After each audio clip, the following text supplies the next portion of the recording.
Veja no ICL Notícias, segunda edição. If you're running drug boats, you're in grave danger. Discurso de ódio. Após ataques americanos no Caribe e no Pacífico, Flávio Bolsonaro pede que Trump bombardeie a Baía de Guanabara. Lula a milhão na Indonésia. Em viagem pela Ásia, presidente diz que vai ser candidato em 2026 e questiona o uso do dólar por países dos BRICS. Evite que a gente mude alguma forma de agirmos comercialmente para não ficarmos dependentes de ninguém. Barrado por Xandão, Alexandre de Moraes nega pedido de visita de Valdemar Costa Neto a Jair Bolsonaro. O ICL Notícias, segunda edição, está no ar.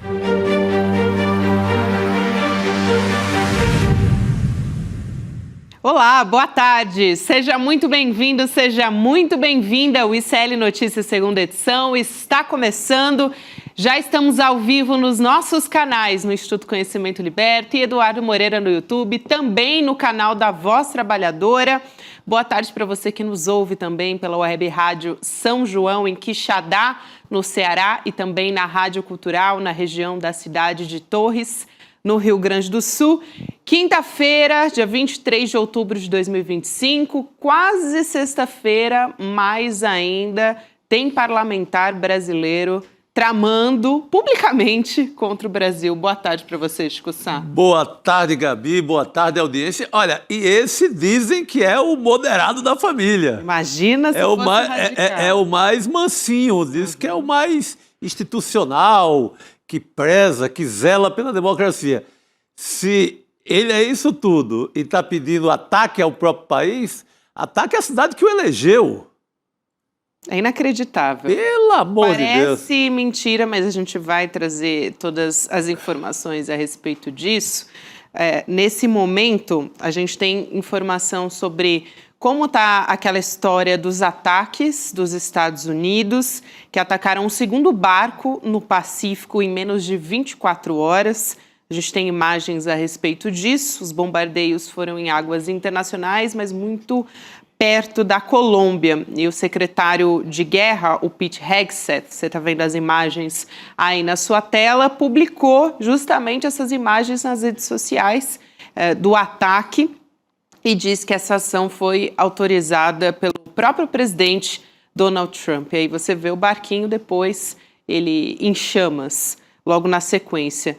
E aí foi nesse contexto, né, Chico, que o Flávio Bolsonaro resolveu passar vergonha. Eu acho que é o mínimo, porque, na verdade, ele está, incentivando ataques contra o próprio país. Exatamente. Se ele diz que tem organização criminosa na cidade dele, na cidade que o elegeu, seria o quê? A milícia de Rio das Pedras, que é reduto eleitoral dele? Seria aquele velho personagem, velho conhecido nosso, dos cheques para a ex-primeira-dama Michele, o Queiroz?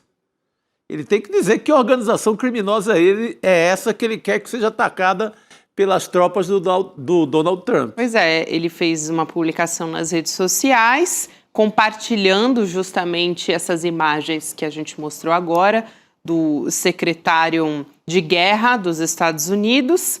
E aí ele pediu uma ação estadunidense contra o Brasil, contra o Rio de Janeiro, contra o que ele disse que são os traficantes. Ele escreveu em inglês e a gente traz a tradução aqui para você também. O Flávio Bolsonaro republicando as imagens e diz o seguinte: que inveja! Ouvi dizer que existem barcos como esse aqui no Rio de Janeiro, na Baía de Guanabara, inundando o Brasil com drogas. Você não gostaria, diz ele para o secretário estadunidense, você não gostaria de passar alguns meses aqui nos ajudando a combater essas organizações terroristas? O Jamil Chad está na ponta da linha aqui para conversar junto com a gente nessa quinta-feira. Jamil, boa tarde para você.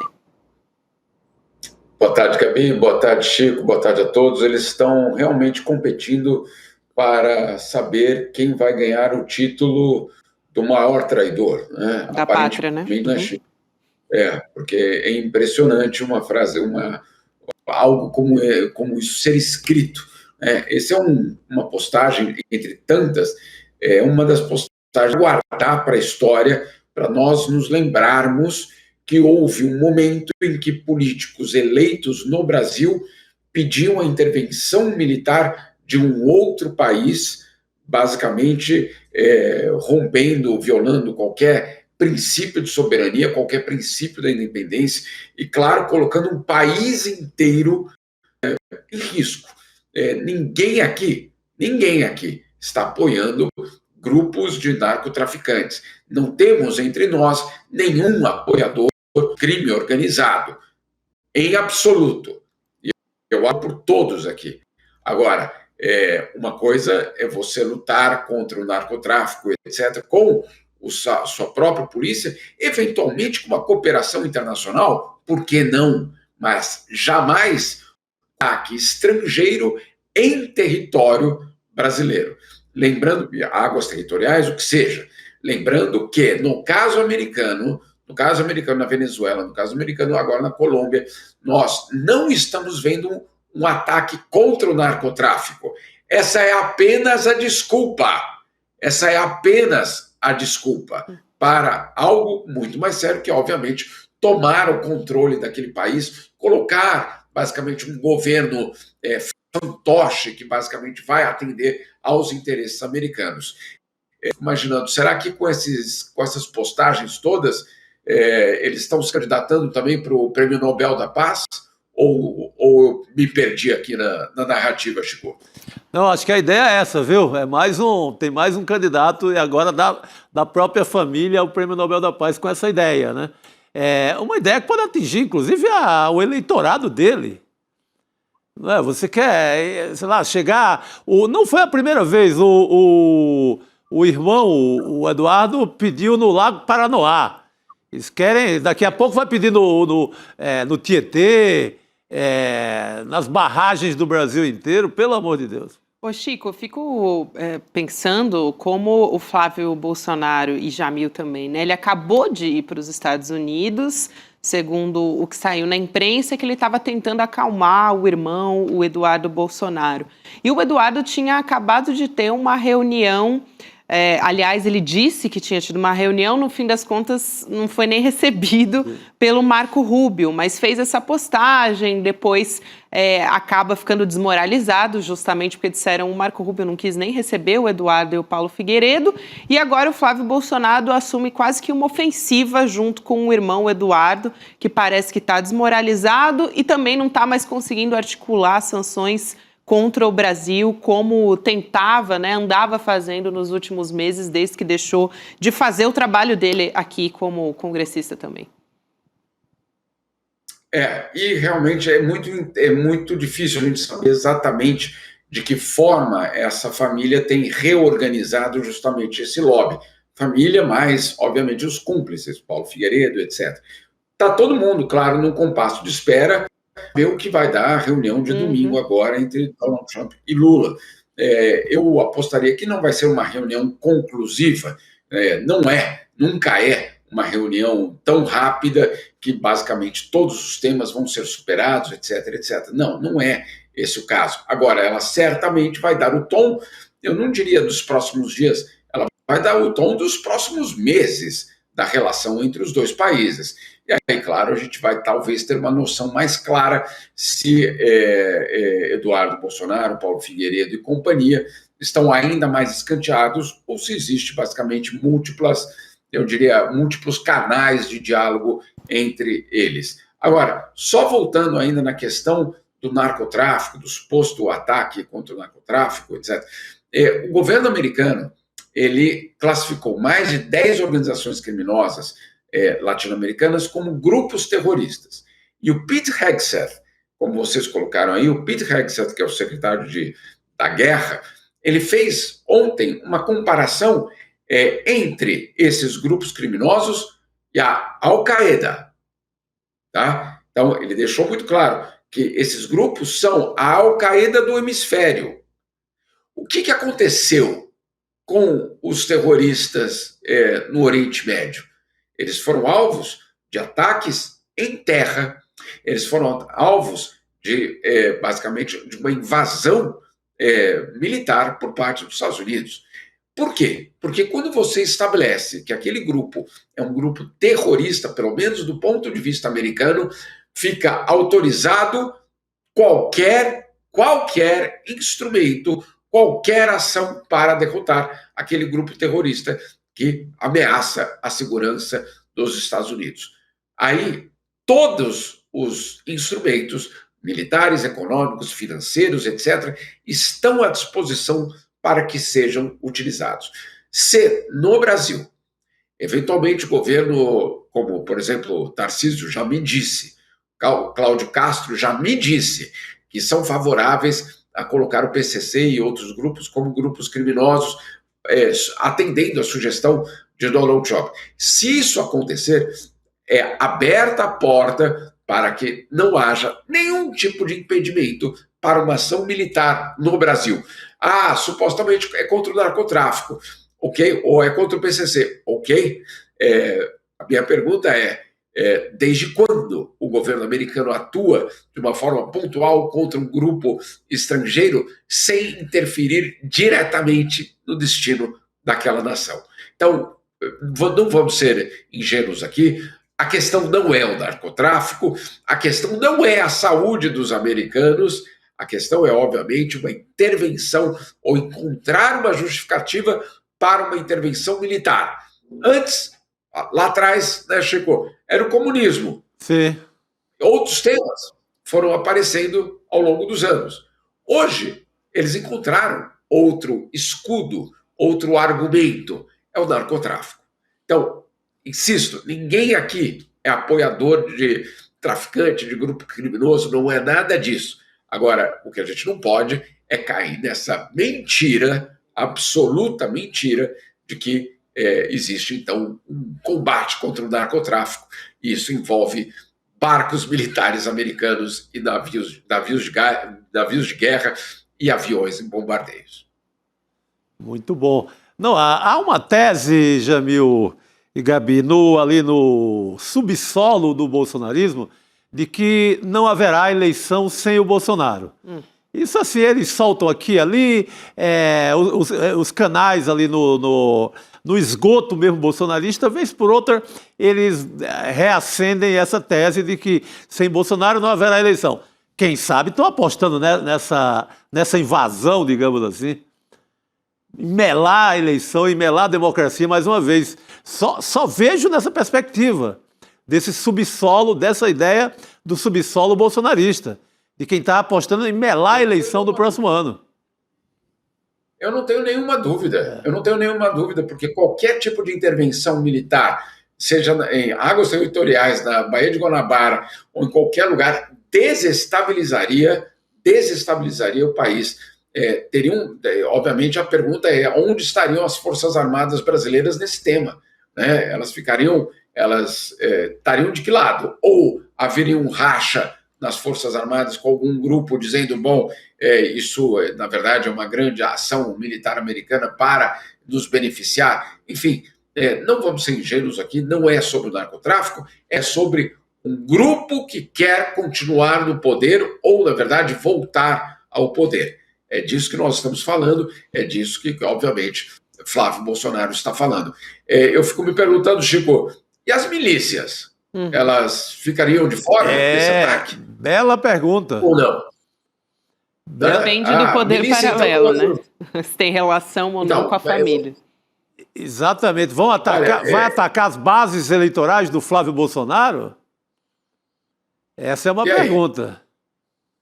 Não, mas milícia não é o PCC, ok? Então a gente vai ter que começar a fazer critérios muito claros, quais grupos de crime organizado fazem parte de grupos terroristas e quais não fazem. Aí qual é a regra?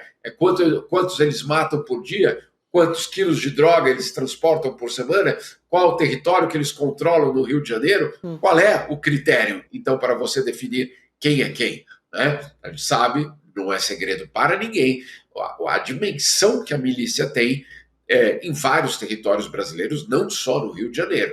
E aí, essa milícia, alvo, poderia ser um potencial alvo de um ataque americano? Ou a milícia tem relações com grupos não tão paralelos, né? E que eventualmente estariam... Não, ali ninguém toca, porque, claro, ali é o nosso crime organizado. Isso. O Jamil também tocou nesse ponto sobre o Nobel da Paz no começo da fala dele, né? Teve a Maria Corina Machado, que muita gente diz que, na verdade, isso era realmente um precedente para poder abrir as portas para uma invasão, para uma interferência estadunidense. Então, não dá para descartar realmente, Chico, que o caminho, que a estratégia possa ser essa, mirando as eleições de 2026, uma eleição eventualmente, e até o momento, pelo menos, sem Bolsonaro, que está inelegível e que vai ficar duplamente, triplamente inelegível com essa condenação do STF, que vai transitar em julgado ainda até o final desse ano, pelo menos essa expectativa. Agora, olhando também, Jamil e Chico, para essa possibilidade desse encontro, que está muito próxima, o encontro do Lula com o Donald Trump, nesse momento o Lula já está na Ásia e já está tocando em alguns assuntos, fez alguns pronunciamentos, chamou a atenção o pronunciamento que o presidente Lula fez, que pode incomodar os estadunidenses também, né? Ele estava ali do lado do presidente da Indonésia, o Prabowo Subianto, e disse que ele defendeu que os dois países deixem de usar o dólar, que é uma proposta também que vem sendo estudada no BRICS, mas ele falou sobre isso, deixar de usar o dólar como moeda nessas relações internacionais. Vamos assistir esse trecho. Nós queremos comércio livre. E mais ainda, tanto a Indonésia quanto o Brasil têm interesse em discutir a possibilidade de comercialização entre nós dois ser com as nossas moedas. Essa é uma coisa que nós precisamos mudar. O século XXI exige que tenhamos coragem que não tivemos no século XX. Exige que a gente mude alguma forma de agirmos comercialmente para não ficarmos dependentes de ninguém. Nós queremos multilateralismo e não unilateralismo. Nós queremos democracia comercial e não protecionismo. Nós queremos crescer, gerar empregos, emprego de qualidade, porque é para isso que nós fomos eleitos, para representar o nosso povo. Aliás, antes da gente comentar esse trecho, foi também nesse discurso que o presidente Lula disse que vai disputar mesmo as eleições de 2026, porque até agora ele vinha falando, eu quero disputar, ele estava fazendo uma indicação, mas agora ele deixou sem dúvida mesmo que quer disputar em 2026. Até a velhinha de Taubaté já sabia que ele é candidato. Até a velhinha de Taubaté, que acredita numas mentiras, numa loucura, sabia que Lula era candidato. Mas oficialmente, né, uma confirmação. Aproveita a viagem. Agora, o discurso do Lula é o discurso do mundo livre, não a banda Mundo Livre S.A., mas o mundo livre que a Casa Branca prega desde a Guerra Fria, a vida inteira. Livre comércio, não sei por que são contra no momento. E eu vi muita notícia, Jamil, aqui no Brasil, e muitas suspeitas de que essa fala do Lula pudesse atrapalhar o encontro.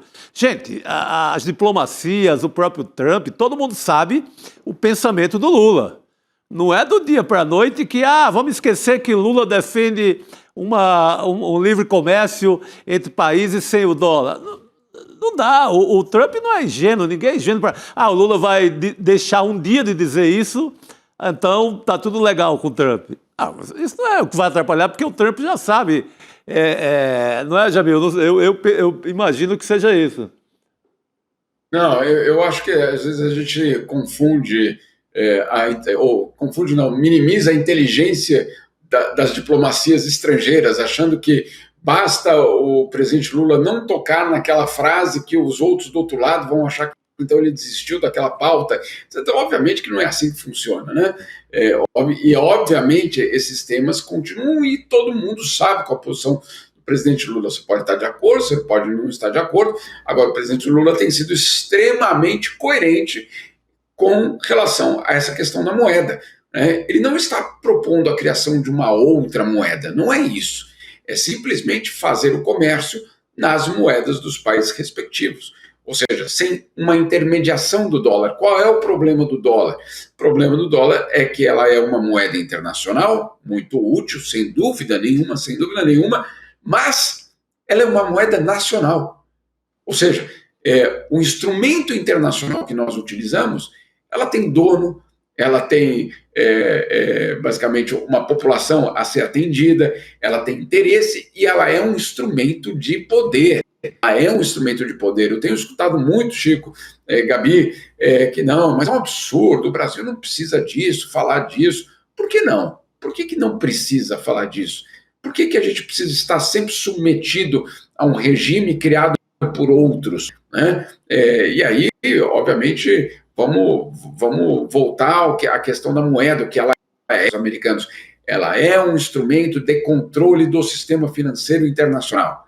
É por essa via que o governo americano, que os diferentes governos americanos, democratas, republicanos, etc., todos eles controlam, são capazes de controlar, porque a moeda internacional é a moeda nacional deles. Então, falar em diversificar não deveria ser nenhum absurdo, né? A não ser para aqueles que, obviamente, se beneficiam daquilo. Claro. Então, vamos aguardar. A outra questão, a questão da declaração do presidente de concorrer a um quarto mandato, eu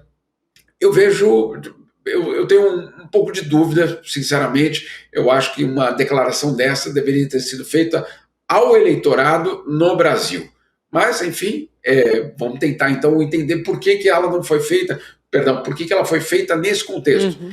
Na minha opinião, é porque Lula quer chegar no domingo para conversar com o Donald dizendo o seguinte: você vai ter de me aturar, né? Eu não vou desistir de uma campanha eleitoral e eu tenho grandes chances de ser o vencedor. E nós teremos de continuar a dialogar pelos próximos vários anos, pelo menos 2, 3 anos. Então, olha só, somos dois, como ele já disse, somos duas pessoas de 80 anos, 2 líderes nas Américas, 2 pessoas que, obviamente, vão ter de se aturar ou ter de manter algum tipo de relação pragmática. Essa história de química, não química, a gente sabe que na política não é isso. Obviamente, o interesse de um outro que vai contar. O que Lula tenta dizer ali, na minha opinião, é uma mensagem a Donald Trump de dizer: eu sou credenciado para os próximos anos no Brasil. É melhor você investir no futuro das eleições. Agora, eu queria só chamar... O Jamil matou a charada. O recado é esse. Exato. Eu queria só chamar o trecho dessa fala do Lula para a gente ter também o termômetro da maneira como ele colocou que vai ser candidato para 2026. A gente volta a falar sobre isso. Vamos lá. Eu lhe desejo toda a sorte do mundo. Eu quero lhe dizer que eu vou completar 80 anos. Mas pode ter certeza que eu estou com a mesma energia de quando eu tinha 30 anos de idade.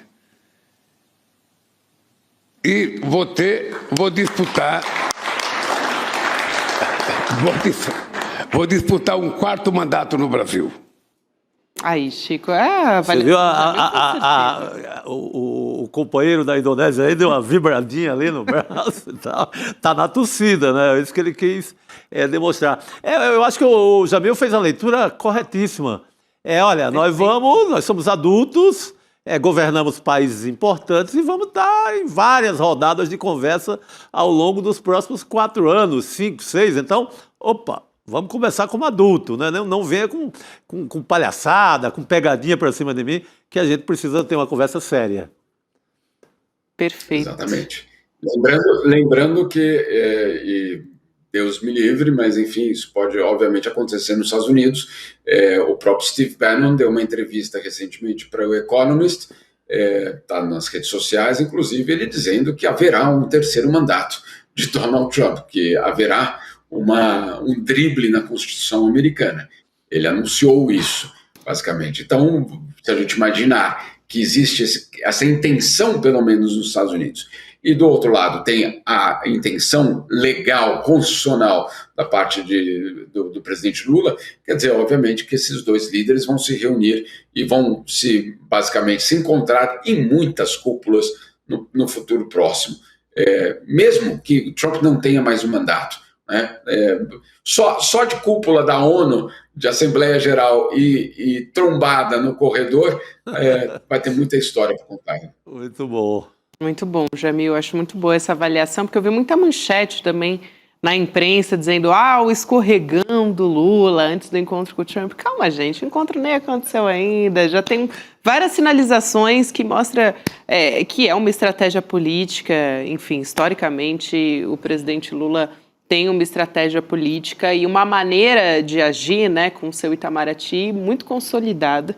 Então, acho fundamental aqui esse olhar do Jamil Chad também, com a experiência dele, para a gente entender esse contexto todo. Valeu, Jamil. A gente se vê numa próxima, querido.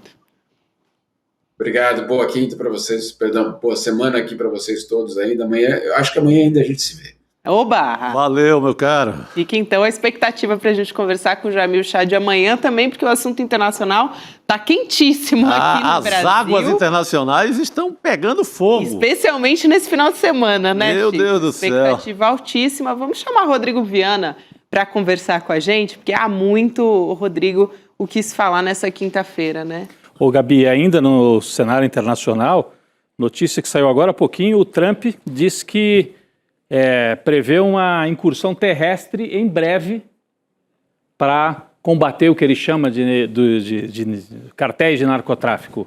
Para mim, eles estão preparando o terreno, tentando normalizar a ideia de, eu não sei se vai ser uma invasão na Venezuela. Provavelmente. Mas talvez incursão com tropas especiais.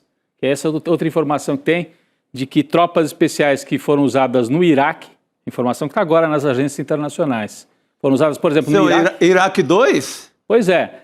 Essas tropas foram vistas na região do Caribe também.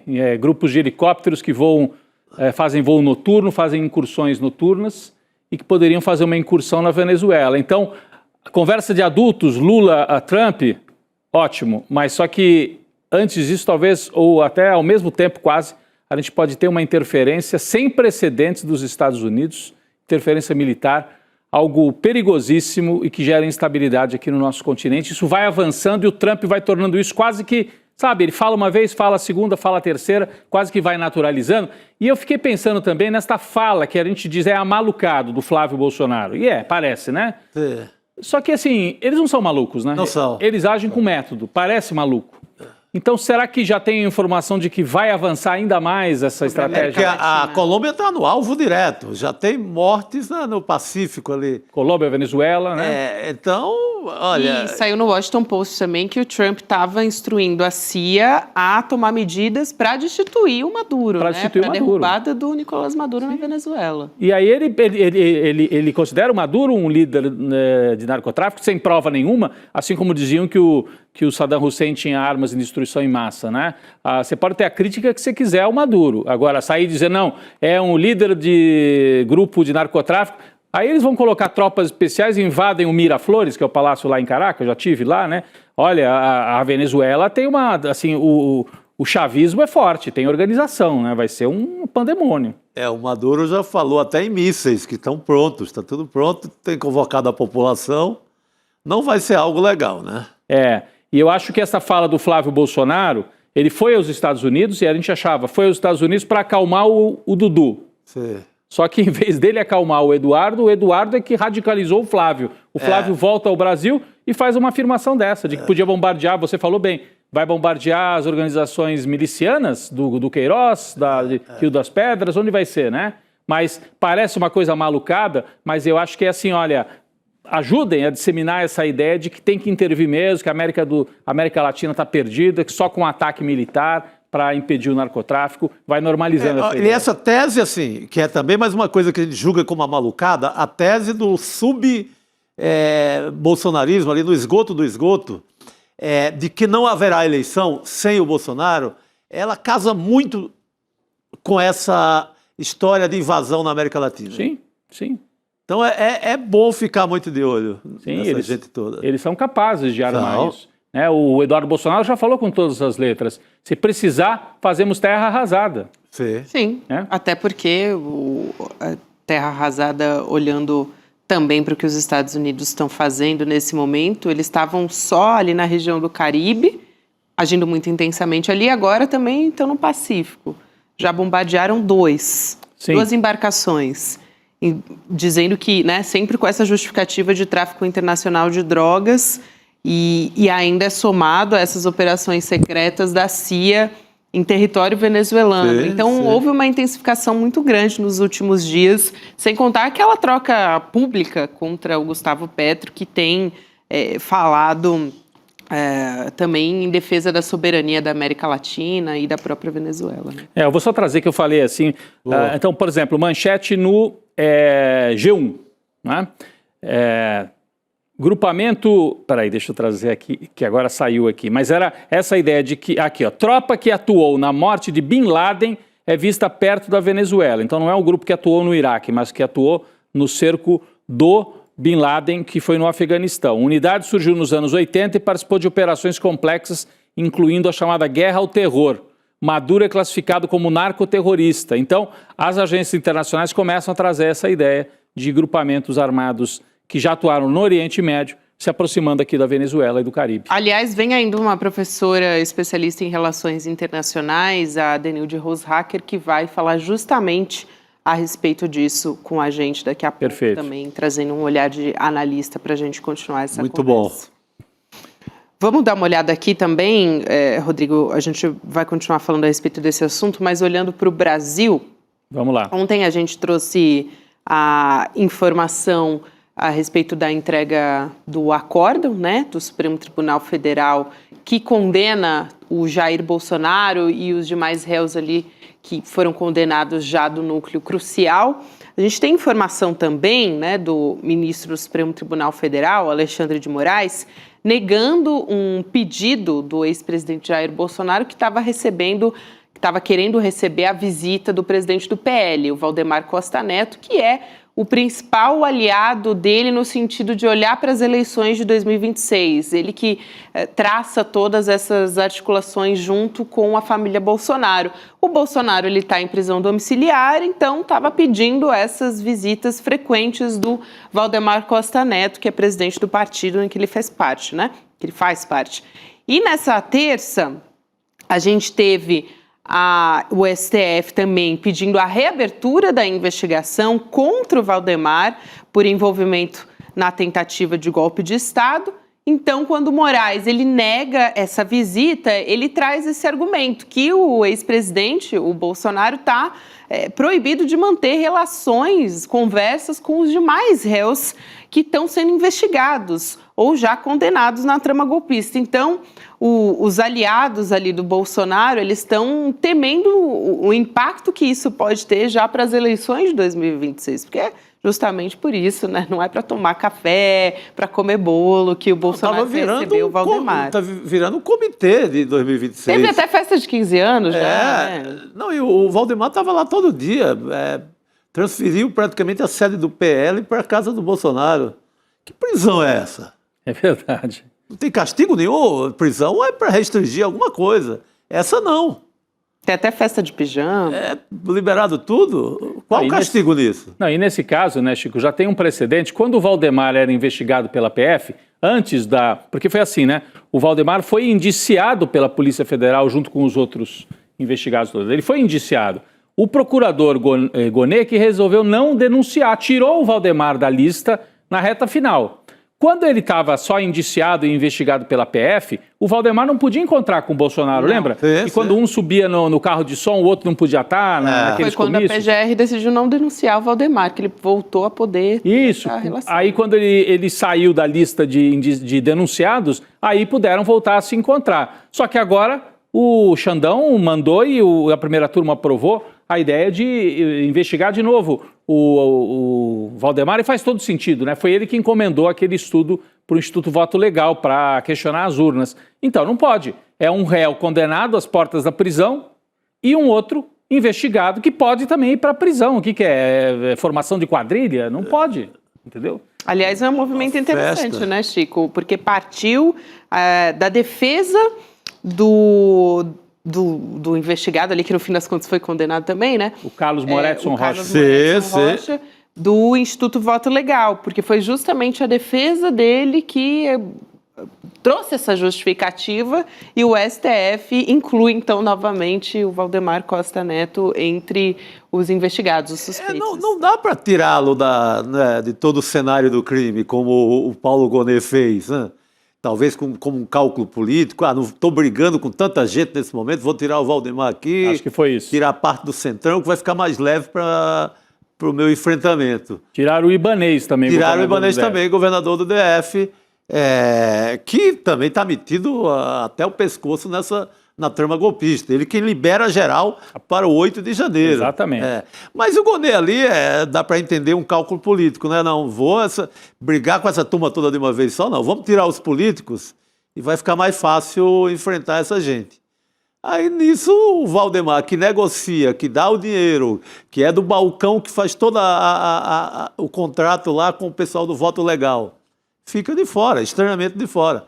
Agora está devolvido à cena do crime. E é isso curioso porque, como me lembrou a Gabi, o advogado do Carlos Moretson Rocha vai no Supremo e fala, peraí, o meu cliente está sendo julgado, pode ir para a prisão porque fez um relatório. E quem encomendou o relatório nem denunciado foi, ele estava querendo diminuir a história desse relatório. Que deturpou ainda enviando em grupos de WhatsApp. Exato, ele falou, a pior ação, o meu cliente só fez um relatório. Quem usou esse relatório politicamente foi o Valdemar. Aí o Alexandre de Moraes, acho que para deixar mais forte a tese toda, falou, então vamos voltar a investigar o Valdemar. E o Valdemar volta a ser investigado. Isso é um cerco maior ao bolsonarismo e cria esse tipo de dificuldade. Um sujeito investigado pela Polícia Federal, Valdemar Costa Neto, não pode se encontrar com o ex-presidente Bolsonaro que está em prisão domiciliar. Não pode.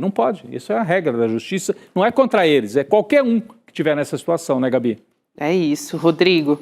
E Chico também, aliás, já que a gente está falando da família Bolsonaro, eu queria trazer mais desdobramentos da história do Eduardo, que ontem a gente teve o arquivamento por decisão ali do Conselho de Ética arquivar a representação do PT contra o Eduardo Bolsonaro, mas a gente já tem uma nova investida, vamos dizer assim, do líder do PT na Câmara dos Deputados, o Lindbergh Farias, protocolou hoje um recurso contestando essa decisão do Conselho. Então, esse recurso, se ele for acatado, ele levaria o caso do Eduardo agora para votação no plenário da Câmara. Então, veja só esse movimento.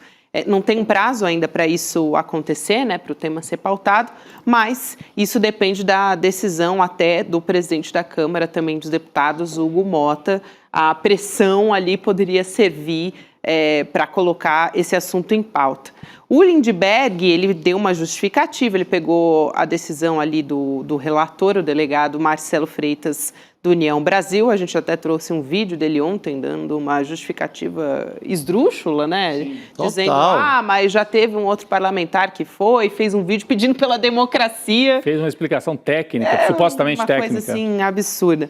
Mas, no fim das contas, o que está dito, né, para o Lindbergh Farias nessa documentação? Ele diz que o caso contra o filho do ex-presidente Jair Bolsonaro, abre aspas, é incompatível com a gravidade das condutas narradas e com o princípio da responsabilidade parlamentar, fecha aspas. Então, ele está falando aqui dessa atuação do Eduardo Bolsonaro contra o Brasil e que vai contra também o exercício dele como parlamentar, né? Algo que a gente sempre ressalta aqui também. A impressão que dá... A impressão não, é o que a gente está vendo, né?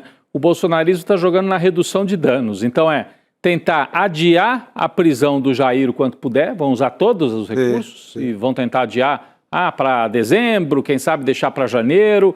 Vai ser difícil, porque acho que no Supremo eles não conseguem fazer essas manobras com tanta facilidade. Então, de um lado, adiar a prisão do Jair e, de outro, adiar a perda do mandato do Eduardo, porque se não caçar o mandato por essa questão que está no Conselho de Ética, e o Conselho de Ética já disse não, vai caçar por faltas, porque ele está faltando nas sessões. Sim. Então, quando chegar no começo do ano que vem, a mesa diretora, e aí é uma contagem quase que automática, né? Olha e fala, o fulano de tal não compareceu a mais de 30% das sessões, tem que caçar o mandato. Passou o ano longe do Congresso, o ano inteiro. Isso, né? Então, a essa altura, estão tentando adiar, eu não sei em nome do quê. Talvez apostando numa mudança de conjuntura internacional, numa dificuldade para o Lula, num aperto contra o Supremo. O que eles querem é ganhar tempo a essa altura, salvar o Eduardo mais talvez 3, 4 meses, porque ó, se o mandato dele não for cassado agora, ele vai ainda ficar novembro, dezembro, janeiro, fevereiro, só lá para março é que o mandato dele seria cassado. Então já está quase nas vésperas de compor palanque para o ano que vem, né? Enquanto isso, ele detona, né? Praticamente destrói a possibilidade da direita ter um candidato apresentado ainda esse ano. É isso. Ele destrói. Eles conseguiram destruir qualquer ideia do Tarcísio por enquanto. Eles conseguiram destruir qualquer ideia também de outra alternativa. Mataram a discussão. Sequestraram, né? Sequestraram o debate eleitoral e tiraram a direita do jogo até agora. Estão fazendo esse favor, pelo menos. É isso. Nesse sentido, eles estão ajudando bastante o Lula. É aquela coisa, né? O adversário está errando muito, deixa ele continuar errando. E o Eduardo Bolsonaro ajudou o Lula e, pelo jeito, vai continuar ajudando, né? Porque prorroga, ele não perde o mandato, os amigos dele protegem ele. Ele continua se sentindo poderoso para fazer os maiores absurdos, desgastar cada vez mais a direita. E aí, o que eles vão trazer para 2026? O Bolsonaro lança candidatura, preso? Acho que é isso que eles vão fazer mesmo. Com o Flávio de vice, com a Michelle de vice, é o que está pintando, gente. Com alguém da família, porque só confio em alguém da própria família no jogo, né? Mas, de qualquer maneira, o Lindbergh segue tentando a cassação do Eduardo Bolsonaro. Eu acho que tem pouca chance de cassar, assim, depois desse resultado lá no Conselho de Ética. Eu também acho. É um gesto político do Lindbergh, né, que tem feito... Tem que fazer. Tem feito um bom combate nesse sentido. O Lindbergh dos caras pintadas, que voltou com tudo, né, que tem sido bastante atento a essas questões, responde, não deixa nada sem resposta, sem ação do PT. E mostra a impunidade que os aliados ali da acaba revelando, exatamente. Acaba revelando a impunidade. Deixa o centrão e a direita se desgastarem. Exato. Porque eu acho que o que vai se consolidando também, Gabi, Chico e todos que nos acompanham, né? O bolsonarismo se apresentou como antissistema em 2018 e 2022 ainda tentou. Estava no poder, né? Mas incrivelmente ainda tentou. Como é que eles podem falar em antissistema agora, né? Aliados com o centrão, fazendo essas manobras todas, operando em parceria com essa turma toda. E o Centrão, por sua vez, ao adiar a perda de mandato do Eduardo Bolsonaro, porque quem está evitando é o Centrão. Sim, né? O Centrão está dando os votos para o Eduardo Bolsonaro não ser cassado. É ainda deixar uma porta aberta, é um gesto que o Centrão faz para o Eduardo, dizendo, rapaz, olha aqui, nós estamos te ajudando. Agora baixa a bola, negocia com a gente uma candidatura única e vamos junto para 2026. Porque se você seguir só num jogo aí, só seu nos Estados Unidos, ninguém vai ter chance. Então é um gesto que o Centrão ainda fez para o Eduardo nesse fim de ano. Né? Ainda talvez uma última tentativa de cimentar uma unidade da direita e da extrema-direita para 2026. Muito bom. E já que a gente está falando do Eduardo, tem também uma decisão do ministro Alexandre de Moraes negando um pedido que era da Defensoria Pública da União para suspender a denúncia contra o Eduardo enquanto ele não for notificado oficialmente, porque ele está nos Estados Unidos. A gente tem que lembrar disso. Mas o Moraes, o que ele leva em consideração? Que o Eduardo está criando dificuldade para ser notificado, basicamente. Sim. E como ele exerce um cargo como parlamentar, como deputado federal, ele tem domicílio, ele tem um gabinete funcional em Brasília. Sim. Então, ele tem como receber essa notificação. O Eduardo, ele não apresentou nenhuma defesa prévia da denúncia da Procuradoria-Geral da República, que está acusando não só o Eduardo, né, mas tem outros envolvidos também nessa história, tipo Paulo Figueiredo, exatamente, de coagir no o Supremo Tribunal Federal a pressionar, né, as sanções do governo dos Estados Unidos contra os ministros e também contra o Brasil, no fim das contas, né, contra o nosso judiciário. E o Moraes, como é que ele determinou que o Eduardo seja notificado? Por edital. Sem a resposta, o ministro mandou, então, que a Defensoria Pública assumisse a defesa do Eduardo. Mas o curioso é que a Defensoria, no primeiro momento, falou, não vamos assumir essa defesa, a gente nem fala com ele. Notifica por carta rogatória, a Defensoria respondeu ao Moraes. E agora o Moraes respondeu de novo para a Defensoria, não, vocês assumam, porque isso é a forma que o Eduardo está encontrando de postergar o processo. Então, ele está jogando no adiamento, está tentando ganhar tempo, repito, apostando que até 2026 alguma coisa muda no cenário. Talvez eles apostem no Trump, ainda em alguma ação mais violenta e virulenta do Trump. Agora, o maluco é que o gabinete serve para manter o mandato, o gabinete é autorizado para tudo, é oficial, não querem cassação e não serve para receber uma correspondência. É uma loucura. O oficial de justiça podia bater lá no chefe de gabinete, que está funcionando o gabinete, nós estamos pagando. Aqui está aberto. Em Brasília. Falar aqui, ó, tem um mandado aqui para uma citação para o seu chefe. É que não pode, né? No caso de citação judicial é pessoal, né? A citação é sempre pessoal. Mas é uma loucura assim. Escuta, onde está o Eduardo? Como ele cita, né? Exatamente. Não está no gabinete, ele não é deputado. Ele pode manter o gabinete funcionando, mas não pode receber um papel para responder o processo no Supremo. É uma contradição absurda. Claro. E tem que... Aqui estão perguntando para a gente, porque a gente está falando do Eduardo, sobre essa cassação por faltas, que é uma possibilidade também. É uma possibilidade. Ele está perguntando, o Paulo, se não acarreta inelegibilidade também. Sim, só que não é automática, né? Dependeria da forma como a cassação seria processada. Mas pode sim levar à inelegibilidade. Eu confesso que eu não sei. Cassação por falta se provoca automaticamente inelegibilidade. Você chegou a checar isso? Depois a gente pode tentar descobrir, né, Gabi? Sim, pode levar, mas não é automático. Não é automático. Isso, exato.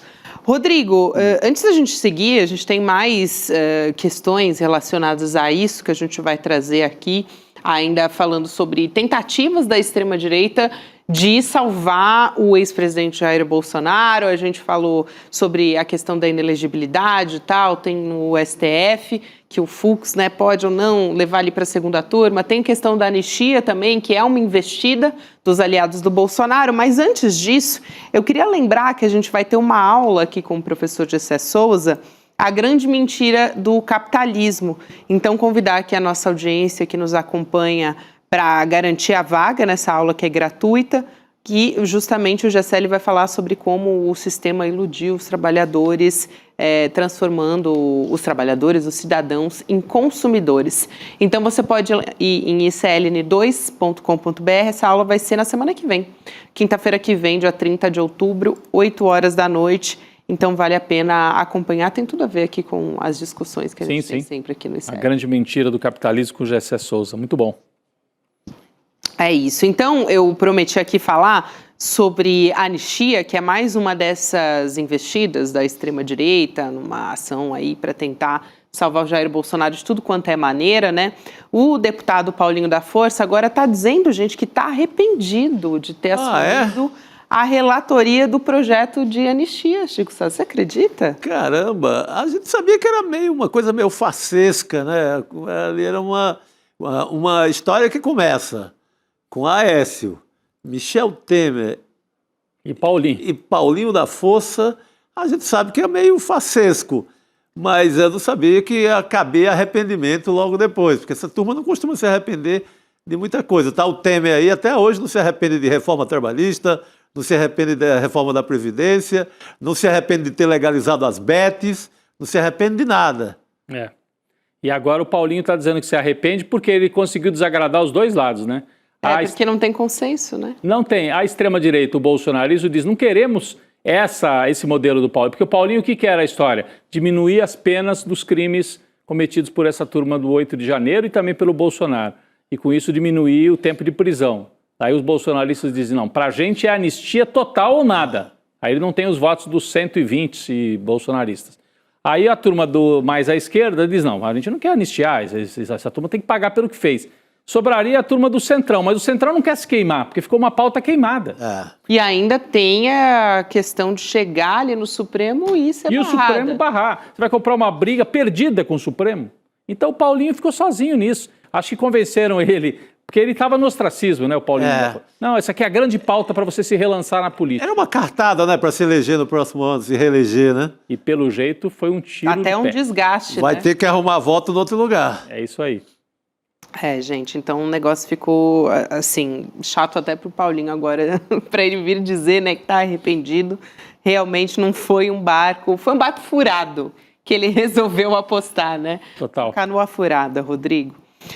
Ainda falando sobre questões políticas aqui, mas mudando um pouco de assunto, saindo um pouco da extrema-direita, tem uma história interessante da gente trazer aqui, que é do deputado federal Elmar Nascimento, que pegou uma carona de Brasília a Trancoso numa aeronave operada por uma empresa de táxi aéreo que é investigada por suspeita de ligação com o PCC. Uma reportagem da Alice Maciel e também do Flávio VM Costa, reportagem nossa aqui do ICL Notícias, e esse jatinho em que o Elmar viajou na noite do dia 12 de março desse ano está entre os 4 citados à Polícia Federal. A gente lembra do ex-piloto, né, da companhia, que deu entrevista aqui para o ICL Notícias. O Capucci, né? Mauro Capucci. Isso, exatamente.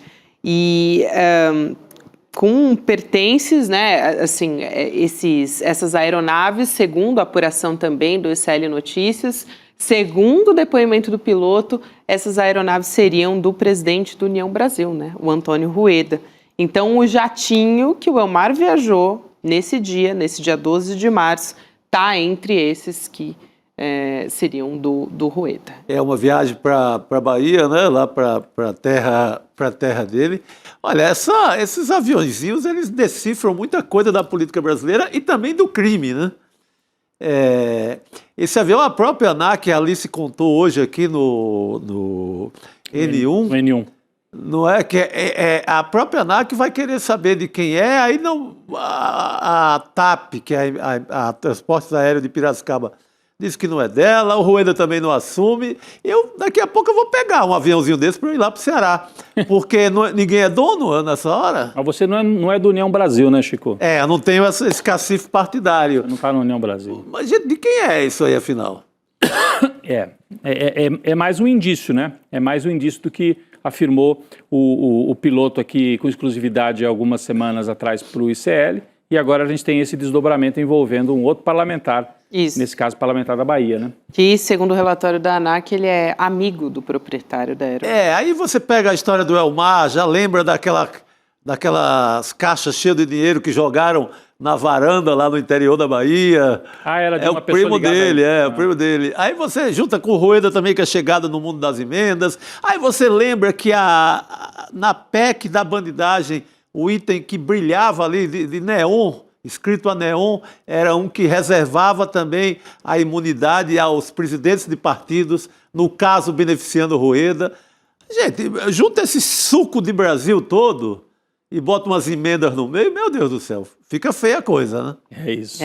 Aqui só para dar o outro lado, sempre, o Elmar Nascimento ele foi procurado e ele informou por meio da assessoria de imprensa dele que não vai se manifestar. Então, tá dado o outro lado aqui também. A gente vai seguir já falando sobre aquela história, Rodrigo, da ofensiva contra a Venezuela, Colômbia, contra a América Latina, por parte dos manchete Estados Unidos. em todos os portais. É o grande tema desse final de tarde, começo de noite, o Trump mandando um recado de que vai para cima da Venezuela. É o grande tema. De jornais de fora, portais, tudo é o grande tema do momento. Isso. Já a gente vai falar sobre isso. Vem aqui Denilde Rosehacker para conversar com a gente, que é professor especialista em relações internacionais. Antes disso, aqui trazendo a informação, eu já trouxe, na verdade, essa semana, queria reforçar aqui com quem nos acompanha que a gente está concorrendo no Prêmio Best. O Eduardo Moreira, você pode votar nele na categoria, eu vou pedir para o pessoal colocar aqui na tela para me ajudar, na categoria Influenciador de Economia e Negócios. Perfeito, o Rodrigo Viana sempre atento. Eu estou lendo aqui. Antes da gente jogar na tela, até o Rodrigo já sabia. Mas, enfim, é a maior premiação que a gente tem da internet, reconhecendo o produtor de conteúdo.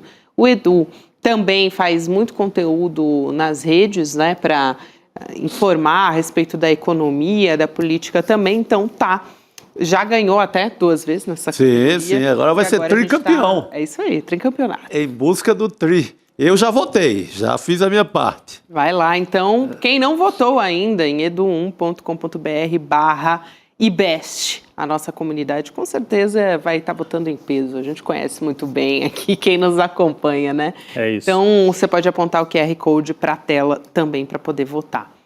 Vamos voltar aos assuntos internacionais também, falando aqui dessa ofensiva do Donald Trump, que não só não está recuando, como está avançando ainda mais contra a Venezuela e a Colômbia, contra as embarcações Sim. que ele diz que são ligadas ao tráfico de drogas na América do Sul. A gente fala muito sobre como isso é uma cortina de fumaça, a gente sabe do que o Trump está interessado, né? No petróleo da Venezuela. Mas hoje ele não citou diretamente a Venezuela, só que disse que vai fazer uma ação terrestre contra os cartéis, conforme o Rodrigo Viana Mas ele contou chamou agora há pouco. o Petro de bandido Sim, narcotraficante. e narcotraficante também hoje. É. Mais uma vez ele chamou, porque ele já tinha chamado É a segunda vez. Chamou. Segunda vez, então, ele falando contra o presidente da Colômbia nesse caso. Então, como eu também já informei, os Estados Unidos atacaram um segundo barco no Pacífico em menos de 24 horas, bombardeios em águas internacionais, as implicações disso a gente já vai entender, mas foi muito perto da Colômbia. Mais uma vez a gente coloca na tela as imagens, até o secretário de guerra compartilhou essas imagens nas redes, né? O Pete Hegseth, como se fosse um orgulho, né, Rodrigo, de divulgar isso publicamente. E diz que essa ação foi autorizada pelo próprio presidente Donald Trump. O Rubio, que é o secretário de Estado americano, ele disse ao lado do Trump que as embarcações foram monitoradas desde que partiram da costa e também ele está assegurando, mas não mostrou provas, que estavam transportando drogas em direção aos Estados Unidos. Vamos chamar a professora Denilde Roshacker, professora de Relações Internacionais, para conversar aqui com a gente no N2. Professora, boa noite, bem-vinda. Boa noite. Boa noite, o prazer é meu estar aqui com vocês.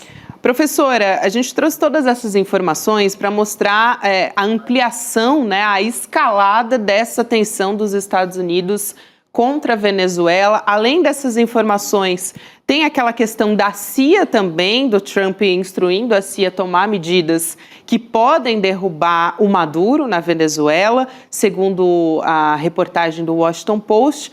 Então, a preocupação, eu te pergunto, é até onde o Trump pode esticar essa corda, com que velocidade, pelo que a gente está acompanhando as informações que a gente tem de momento. Olha, esticar a corda, ele pode ir até uma intervenção direta, né, na Venezuela, que foi, de certa forma, o que ele sugeriu hoje na entrevista, né, dizendo que vai fazer uso de forças terrestres. Então, seria uma invasão à Venezuela. A velocidade também, ela tem sido mais rápida, né, do que a gente tinha visto no começo, né? O começo da operação era pontual no Mar do Caribe, agora já na costa e no Pacífico, então significa que já está aí vendo as duas principais rotas do tráfico de drogas.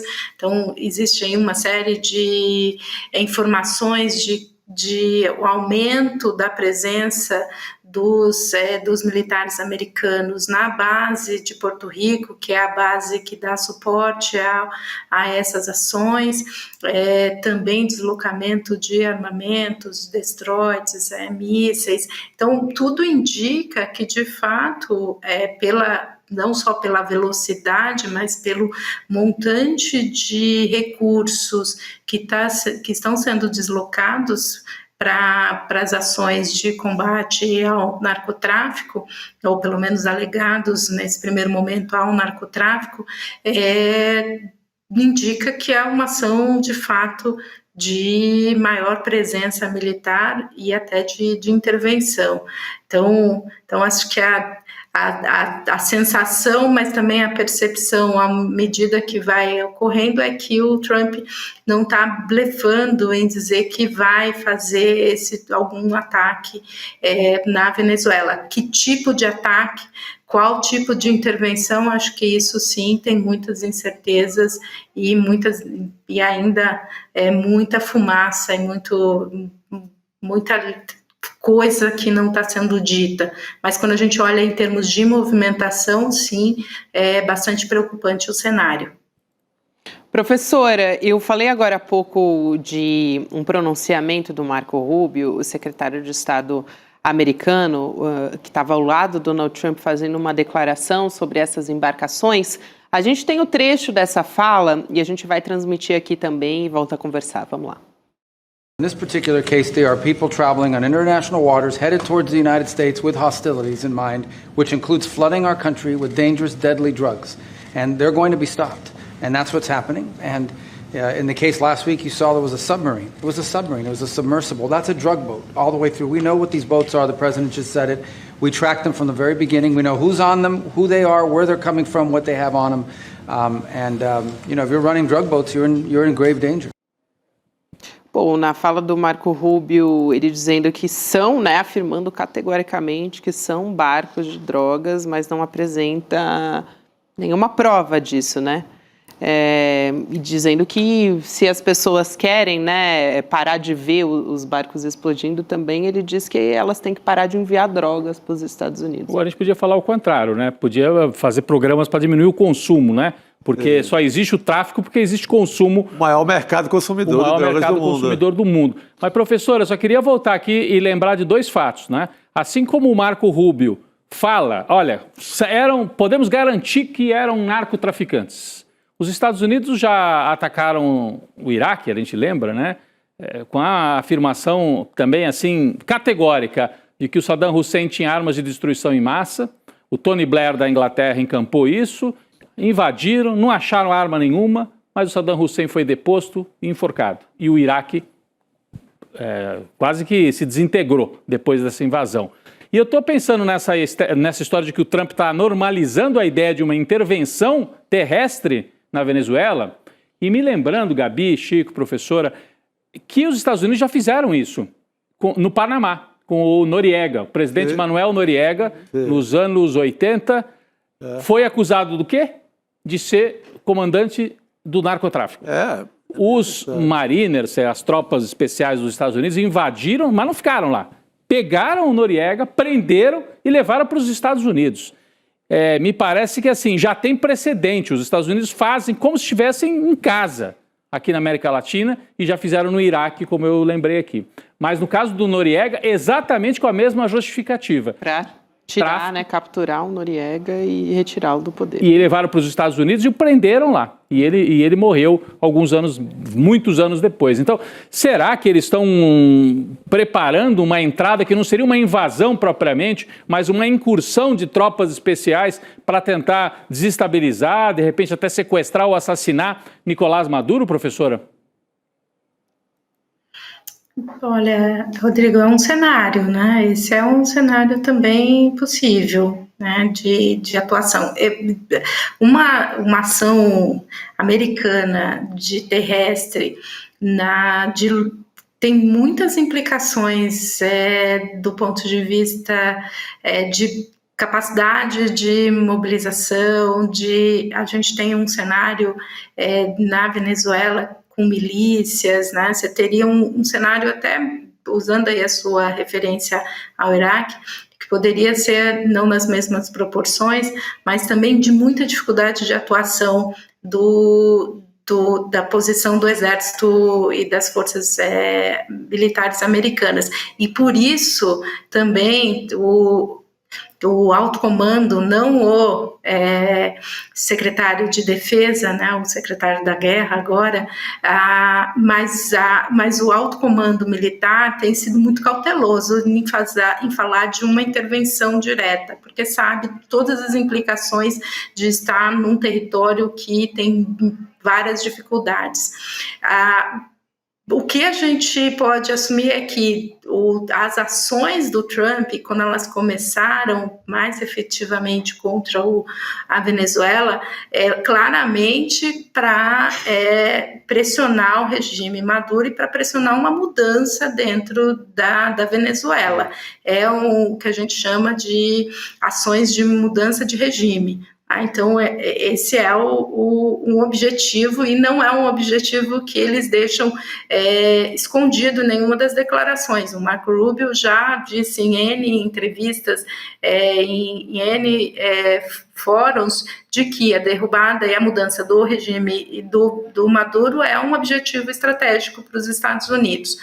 E a gente pode discutir aqui, tem questões estratégicas relacionadas ao petróleo, tem a percepção de que é um regime aliado da China, então aqui também seria e Rússia é um outro fator, e por ser um regime anti-americano, né? Então tem elementos nessa construção. Mas ela pode ser, e por isso, né, o cenário de ser algo específico para capturar o Maduro e apoiar aí uma mudança mais rápida do regime venezuelano seria também uma possibilidade. Qual que é a implicação aqui? O regime do Maduro é autoritário, mas ela tem uma aliança muito forte com as Forças Armadas venezuelanas. Então, qualquer mudança de regime na Venezuela passa a ter que ter uma negociação direta ou uma ação de mudança também dentro das Forças Armadas. E sempre foi esse um dos empecilhos para qualquer mudança política na Venezuela desde o Chávez. Sim. E que se intensificou com o Maduro. Então, essa é uma possibilidade?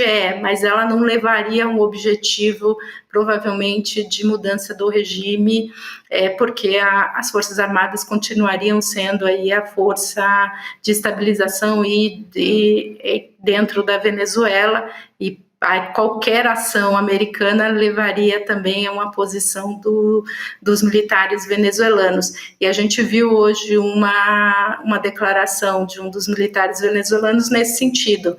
Qualquer intervenção vai ser um fracasso, exatamente porque há uma união muito forte de apoio ao próprio regime. E o próprio Maduro tem convocado, né, milícias também para reforçar essa guarda.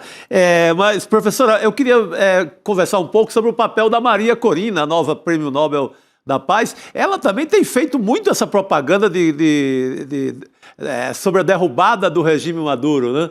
Não é só o Marco Rubio, ela mesma, de dentro da Venezuela, ou seja, uma voz de oposição ao regime, ela tem espalhado isso mundo afora também, né? Também, Chico, ela tem sido essa porta-voz, né, e o Prêmio Nobel deu uma legitimidade maior ainda para ela externamente, e aqui é um ponto importante, porque se de um lado as Forças Armadas apoiam o regime do Maduro e dão sustentação militar e política para o regime, você tem uma dificuldade muito grande da oposição venezuelana conseguir se estruturar. Por divergências, né, ao longo de todo o processo, né, desde do Guaidó se dificultou ainda mais conseguir construir uma aliança de coalizão das forças de oposição, a repressão aos grupos opositores também tornaram ainda mais difícil ter uma ação. Então a Corina ganhou uma expressão de ser uma porta-voz de um movimento, mas há muitas dúvidas o quanto ela tem força de fato para ser a capacidade de se opor ao regime. E aí, como essa aliança que ela tem muito forte com o Trump, né, a ação dela ao ganhar o prêmio foi fazer uma ligação com o Trump, também torna aí muitas desconfianças internas de como que seria uma possibilidade dela de ser uma liderança que pudesse substituir o próprio Maduro numa eventual mudança de regime. A pergunta é, ela teria força de fato, conseguir se tornar uma líder capaz de aglutinar os interesses daqueles que se opõem hoje ao Maduro? Essa ainda é uma dúvida presente, mas ela é a força e a expressão internacional mais relevante hoje dentro das figuras da oposição venezuelana. A gente percebe como vai sendo construída, né, essa ideia. Então você dá o Prêmio Nobel da Paz para a principal opositora do Maduro, né, foi até uma surpresa, ela ganha o prêmio. Aí os jornais a entrevistam, inclusive aqui no Brasil, ela vira entrevistada de todos e gera manchete em todo lugar. Aqui no Brasil ela foi entrevistada e fez sugestões de como é que o Lula deveria tratar o Maduro. Prêmio Nobel da Paz. Aí começa o Trump a falar de narcotráfico, que o Maduro é chefe de narcotráfico, que o Petro é narcotraficante. Você vê que a gente mesmo está fazendo uma cobertura crítica aqui, de alguma maneira. O que está aqui na nossa tela? Ação terrestre contra cartéis. Então, está entre aspas, isso é o que falou o Trump, mas é a versão dele. Então, vai se normalizando vai banalizando, a ideia. Né? Veja bem, não é uma intervenção política, é uma ação quase policial para limpar o país que está dominado por cartéis. Eu diria que quem está dominado por cartéis é os Estados Unidos. Né? E eu diria que a gente deveria chamar o Trump de regime Trump também. Porque que regime é esse? Que faz ataques a lanchas sem nenhuma prova e acha isso normal. Se a gente vai chamar a Venezuela de regime do Maduro, eu acho que a gente tem que chamar o Trump de regime de Donald Trump, um regime que não respeita a lei internacional. Mas é um caminho que é preparado para uma intervenção política e geopolítica aqui na América do Sul, Gabi.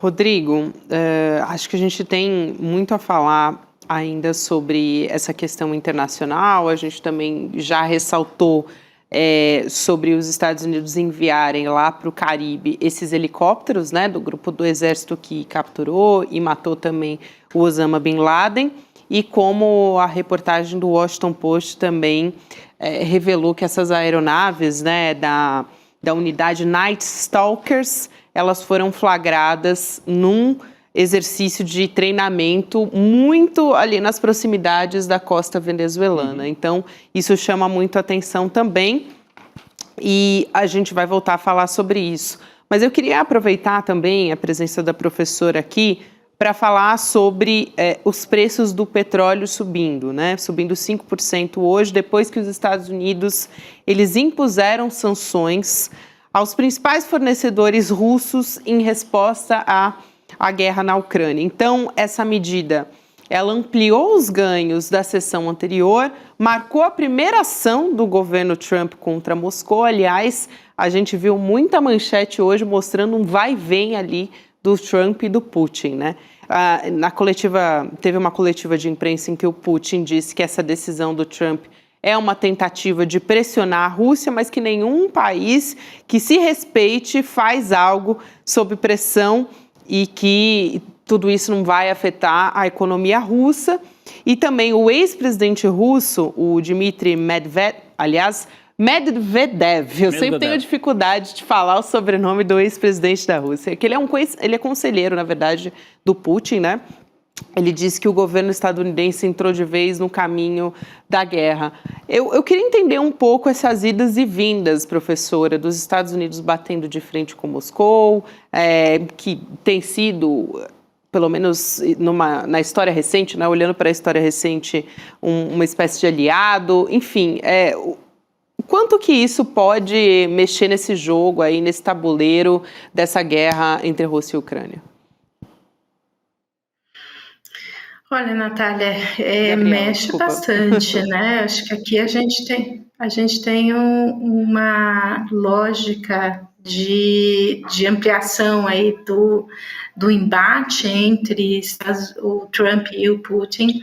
A gente tem que voltar aqui um pouco, acho que para as pessoas entenderem, depois da reunião que aconteceu no Alasca, havia uma percepção de que se avançaria num acordo de paz, e que, de fato, a Ucrânia aceitaria pontos do acordo que foi definido entre Estados Unidos e Rússia, só que a ação, tanto a reação ucraniana quanto a reação da Europa, de que os Estados Unidos estavam fazendo muitas concessões para o Putin, e que isso levaria aí a um processo maior de instabilidade para a própria Europa, fez com que os Estados Unidos acabasse tendo uma posição mais dura na negociação nesse momento. E aí, a partir daí, a Rússia voltou para sua posição inicial de que não faria nenhum tipo de concessão e que os pontos para ela estavam muito claros.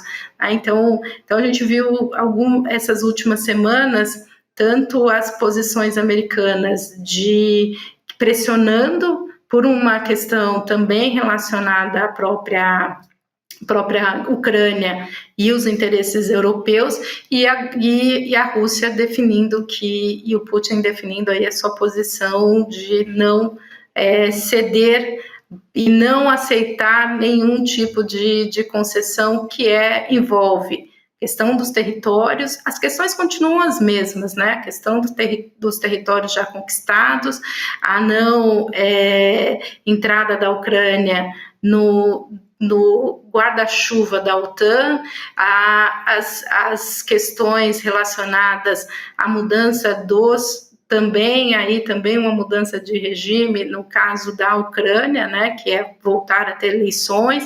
Então as questões continuam as mesmas. O que mudou foi que a percepção americana de que, de fato, um acordo com a Rússia poderia ser levar a maior instabilidade para o contexto europeu do que existe hoje.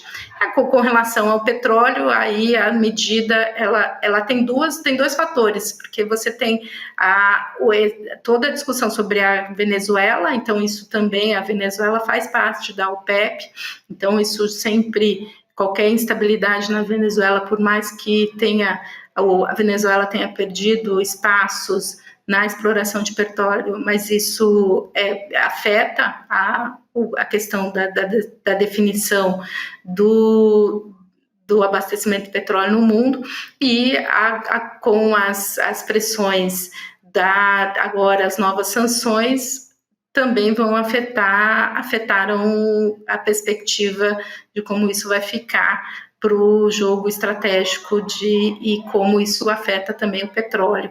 Acho que a China tem uma preocupação mais premente com relação ao acesso ao petróleo russo, a Índia também, mas a Índia já estava tentando buscar outros parceiros em função da pressão americana. Então esse momento é um momento de volta das tensões, mas ela também pode voltar ao processo que a gente tinha visto anterior, né? Você tem uma escalada de tensão e depois você volta para a mesa de negociação, e aí você tem uma diminuição das pressões desses parceiros. Então não muda muito o contexto do que a gente já tem visto ao longo desse processo.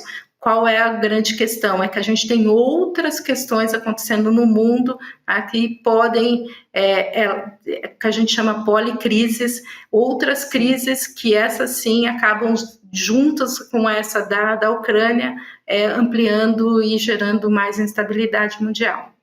Professora Denilde, muito obrigada pela sua presença aqui no N2, seja sempre bem-vinda, até uma próxima oportunidade. Obrigado. Eu que agradeço.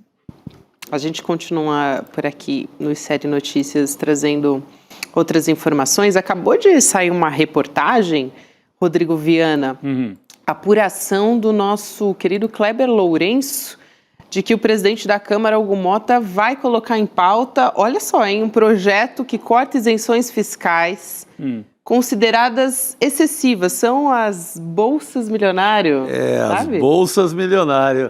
Proposta... Olha, eu ainda desconfio disso, mas a apuração, eu li a matéria, está muito consistente. Exatamente. Mas ele não tinha anunciado a data ainda que faria isso, né? Ele disse que pretende reduzir os benefícios. Olha, pelo histórico recente do Congresso, não coloca para votar. Porque é um Congresso que protege os grandes empresários, os super ricos, as bets e etc. O cassino geral da ganhação de dinheiro no Brasil. Então, não vejo muita possibilidade. Mas a apuração é consistente. É boa a nossa tarja, vai ter coragem? Eu acredito no Kleber Lourenço, eu desconfio do Hugo Mota. Ele conversou com o Hugo Mota, o Kleber Lourenço, aí para explicar um pouco essa proposta, ela está prevendo uma redução linear de 10% nesses benefícios tributários, que são aqueles benefícios concedidos a grandes empresas, né? É que hoje são em torno de 17, quase 20, então ele ia tirar um pouquinho ali, né? Que são os setores que têm isenção na folha de pagamento, são esses benefícios? São as empresas de comunicação. É Globo, Folha, Estadão, tem outros setores da indústria, tem o setor... Acho que o setor de calçados, que agora está sendo muito prejudicado pelo tarifaço da família Bolsonaro e do Trump. Eu não sei como é que ele vai se virar nessa. Eu não acredito em nada mais desse Congresso, viu, que saia. Acho que o governo conseguiu aprovar o que tinha que aprovar e agora vai ser ali... Não, agora são ajustes fiscais, né? Porque, para fechar, como o Congresso derrubou aquela medida provisória que era para compensar a barbeiragem que o Congresso fez no IOF, agora precisa fazer um ajuste. O Haddad tem insistido nisso, que o governo isentou quem ganha até R$5 mil do imposto de renda, vai cobrar dos super ricos, mas fora isso ficou faltando ainda um outro ajuste. O Hugo Mota está sinalizando com isso aqui, me parece um bode na sala, talvez, hein?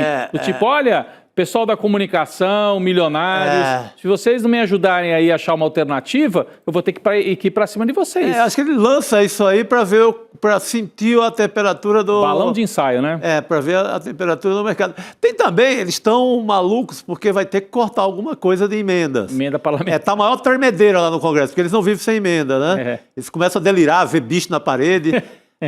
Pode ser também nesse sentido. Tem delírios trêmeis. Delírios trêmeis. Só que para trazer a fala do Hugo Mota, ele disse que essa pauta é fundamental. Olha aí, parece uma tentativa de limpar a barra, sabe? Vamos ver. Essa pauta é fundamental para a sustentabilidade fiscal do país e precisa avançar com diálogo firme, transparência e compromisso institucional acima das disputas partidárias. Vamos ver, como vocês disseram, eu só acredito vendo. Na semana que vem a gente vê se realmente essa pauta vai ser colocada em discussão.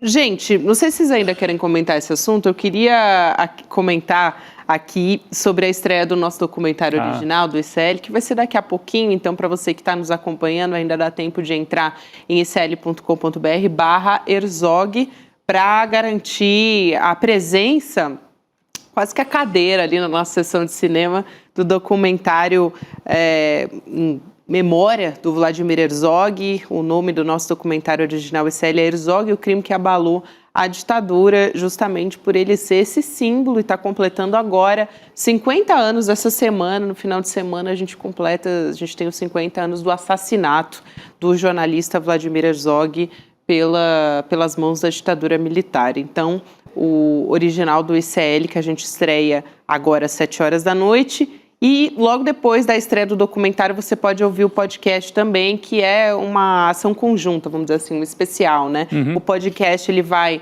ao ar também hoje, a apresentação é do Camilo Vanucci, que é especialista em direitos humanos, e aí, vamos dizer assim, o mote do podcast é na foto do Herzog, né? Até o nome do podcast é Herzog, a foto e a farsa, para mostrar os bastidores de como que foi esse teatro que foi orquestrado para tentar ali falsear um motivo da morte do Herzog, né? Querendo forjar de que tinha sido um suicídio, mas na verdade o Herzog ele foi assassinado. Foi assassinado. A gente está falando como é que às vezes a imprensa vai se prestando a preparar determinadas ações, né? No caso do Herzog teve isso também, né? Jornalista que plantou notinha aqui em Jornal de São Paulo, dizendo assim, tem comunista lá na TV Cultura, tem que ficar de olho, não pode deixar esses comunistas. Foram construindo essa ideia para a ditadura depois fazer o serviço completo. Fazer o serviço. Então, o serviço sujo feito por alguns jornalistas que eram ligados à extrema-direita e por deputados que subiam à tribuna e pediam que houvesse uma limpeza na TV Cultura, em outras redações estavam tomadas por comunistas, e aí a turma da linha dura, a ditadura toda, né? Essa história de linha dura e linha mais ou menos dura, eram todos, né, a favor de exterminar, mas foram lá na redação e prenderam o Herzog, supostamente para ele prestar um depoimento, e torturaram até a morte. Então é isso que aconteceu. Mas o documentário e o podcast são imperdíveis, Gabi. É isso, Chico, eu já tô... Sensacional. Ontem eu vi um filmaço na Mostra de São Paulo chamado Honestino. Ah, você falou. É, do Aurélio Michilis. E o Herzog é muito citado no filme, né? Por conta desse cenário todo, com essa mesma... O enredo é o mesmo, né? A ditadura eliminava com esse mesmo enredo. Mas recomendo quem não tem chance de ver aqui, agora na mostra esse filmaço. Honestino Guimarães, é um líder estudantil. De Brasília, nascido em Goiás, estudava na UNB e que ele também uma das 400 e tantas vítimas da ditadura militar. Né? Vocês falar nos indígenas, que são mais de 8 mil, no final do filme mostra um pouco isso. Sem falar nos trabalhadores lá do Araguaia, os agricultores, que aí você bota mais uns 2 mil, então não são só quase 500, que já é muita gente desaparecida. Mas é uma história que se entrelaça, Herzog, Honestino e por aí vai. As outras, né? As outras. Também a história das famílias, né? Que muitas ainda, acho que a maioria, na verdade, não conseguiu nenhum resquício ainda de justiça para esses familiares que foram mortos. Então, isso é fundamental. Aliás, a gente já falou disso também, né, Rodrigo, essa semana aqui, mas vale a pena lembrar que nesse sábado a gente vai ter aquele ato ecumênico para quem mora em São Paulo, em memória ao Vladimir Herzog também, né, em homenagem ao Herzog. Porque quando morre o Herzog, aí há uma mobilização grande. Dom Paulo Evaristo Arnes era o arcebispo de São Paulo, e junto com outras lideranças religiosas, ele faz esse grande ato na Praça da Sé, e a partir desse ato, a ditadura começa a aceitar a ideia de que tinha que fazer a abertura democrática, né? Então, esse sábado em São Paulo, na mesma igreja da Praça da Sé, há um ato para se lembrar os 50 anos da morte do Herzog e para defender a democracia que teve ameaçada e continua ameaçada pelo Bolsonaro, que fez a louvação de um torturador do Ustra no voto contra a Dilma e fez a defesa da tortura durante todo o mandato dele. Então, precisamos mesmo sempre lembrar e defender a democracia. É isso, Rodrigo. A gente faz essa lembrança aqui também para quem está em São Paulo, também para demonstrar essa homenagem e a memória aqui do Herzog, que a gente vai relembrar agora com o documentário original do ECL, que vai começar a partir de agora. Fica o convite também para você acompanhar. Não sai daí, porque vale muito a pena. Tem ilustração da Paula Vilar, está realmente muito bem feito esse documentário que a gente está apresentando hoje aqui com exclusividade, a nossa estreia. Rodrigo Viana, Chico Sá, vamos nessa? Opa! Obrigado, Gabi. Chegou a hora. Chegou a hora. Amanhã é sexta-feira, hein? Amanhã a gente já está aqui a postos também de olho no final de semana. Até esse final de semana vai ter notícia. Até o domingo vai ser importante. Normalmente tem só futebol, não vai ter Lula e Trump. Lula e Trump. A gente acompanha aqui minuto a minuto no ICL Notícias. Agora você fica com o nosso documentário original aqui do ICL. Até amanhã, pessoal. Boa noite. Até amanhã. Comecei a ouvir os gritos do lado.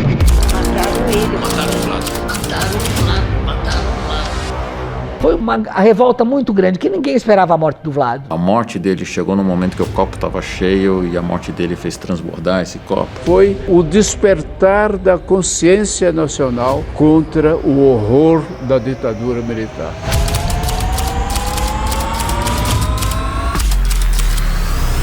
Falar de Vlado hoje é falar da linha dura do Exército de 75, que desagou Bolsonaro, que elogia a Ustra no impeachment da Dilma.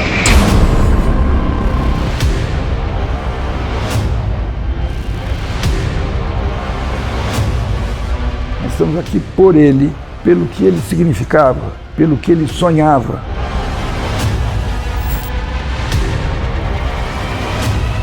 gente tem que sempre falar desses casos para que a gente consiga justiça para essas pessoas, reparação para as famílias e principalmente buscar a não repetição.